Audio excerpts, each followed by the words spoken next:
This story is based on a gentleman that I met in a few months ago. He is 58 years old. We are going to call him Mr. Che.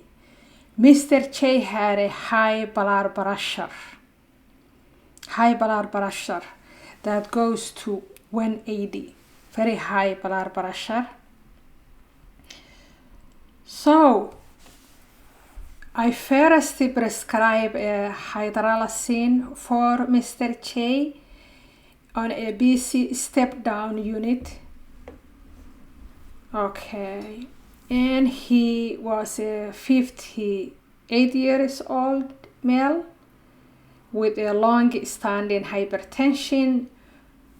Now he admitted for acute decompensation heart failure, despite appropriate doses of beta blocker, ACE inhibitor, and diuretics. So he has all these medications, and his blood pressure was still high into 180 Celsius. We noticed we wanted something that will work quickly but will not worsen his kidney function. So this is the choice we were looking for. We wanted something to lower the blood pressure but don't affect his kidney function or make it worse than it is. That is how we choose the hydralazine, and that is how hydralazine seemed like a reasonable choice. We started it cautiously, knowing it is a direct artery vascular dilator. So it dilates the artery and the vasodilator, often used as a add-on in the resistant hypertension or a heart failure when other options are not enough. At first it worked. His blood pressure came down. Dyspnea or short of breath improved. So he had a short of breath, but when his blood pressure came down, his breath improved and looked better. But the medication does not live only on the monitor. Later that evening, the nurse called. He's tachycardic. The nurse who were helping the patient called and say, the patient is a tachycardic and heart is on 120. He say he feels flushed and cherry skin. He feels cherry and flushed. I went to the bedside to see Mr. John or Jay. Looked uncomfortable. He's anxious. His blood pressure was lower. Yes, but his body was clearly reacting. That is when the hydralazine remind me of it is other reason.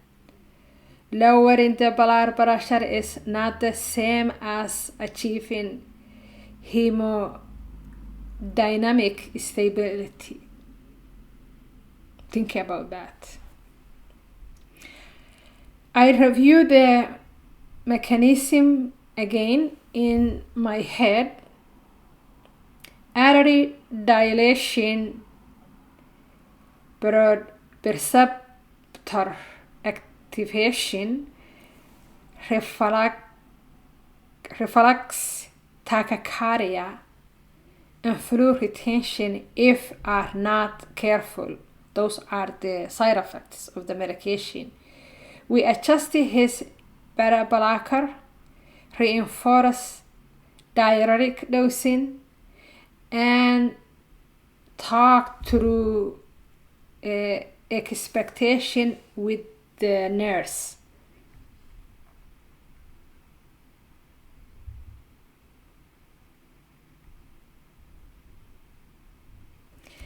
The medication stayed, but it demands respect and balance. Over the next few days, his blood pressure stabilized. The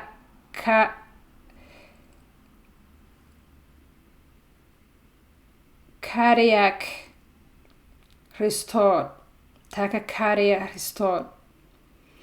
Before discharge, we had a long conversation with the patient. Hydralazine was not meant to be silent.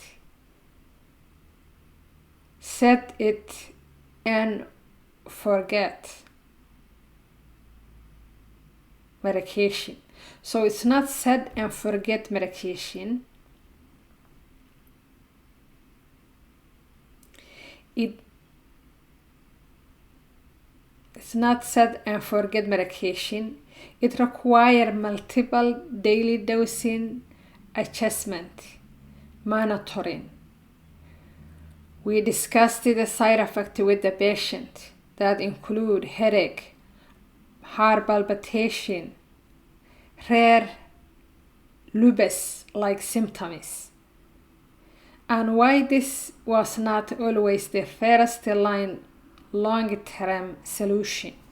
So this medication is not long-term solution, but when the blood pressure is so high, it lowers the blood pressure.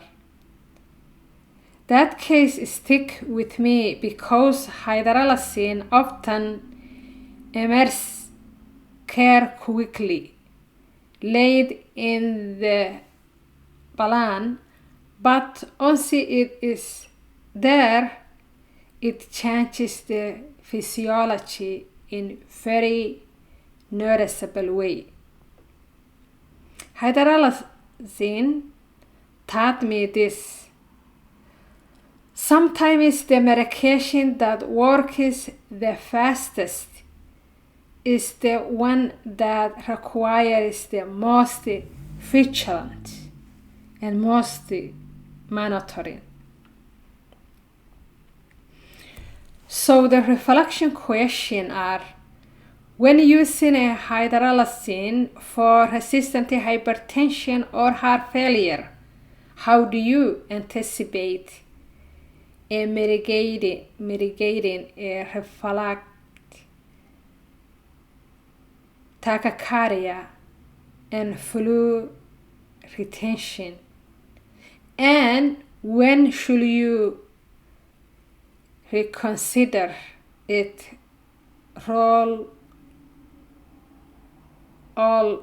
together?